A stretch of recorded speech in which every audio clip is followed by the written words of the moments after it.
தேர்தல் கூட்டணி தொடர்பான தேமுதிக தலைவர் விஜயகாந்தின் முடிவுக்கு மக்கள் நல கூட்டணி காத்திருப்பதாக விடுதலை சிறுத்தைகள் கட்சி தலைவர் திருமாவளவன் தெரிவித்துள்ளார்.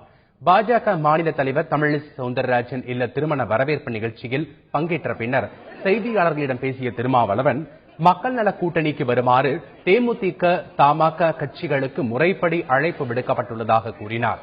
காஞ்சிபுரத்தில் நடைபெறும் தேமுதிக மாநாட்டிற்கு பின்னர் விஜயகாந்த் தனது முடிவை அறிவிப்பார் என நம்புவதாகவும் திருமாவளவன் தெரிவித்தார். விஜயகாந்த் அவர்களுக்கும் ஜி.கே. வாசன் அவர்களுக்கும் மக்கள் நல கூட்டணியின் சார்பில் வெளிப்படையான அழைப்பு விடுத்திருக்கிறோம். அவர்கள் அவசரமில்லை, பொறுத்து நாங்கள் முடிவு செய்வோம் என்று கூறியிருக்கிறார்கள். குறிப்பாக தேமுதிக மாநாடு 20ஆம் தேதி நடைபெறவிருக்கிறது. அந்த மாநாட்டில் அறிவிப்பதாக கூறியிருக்கிறார். அல்லது மாநாட்டிற்கு பிறகு சில நாட்களில் அறிவிக்கப்படும் என்று கூறியிருக்கிறார்கள்.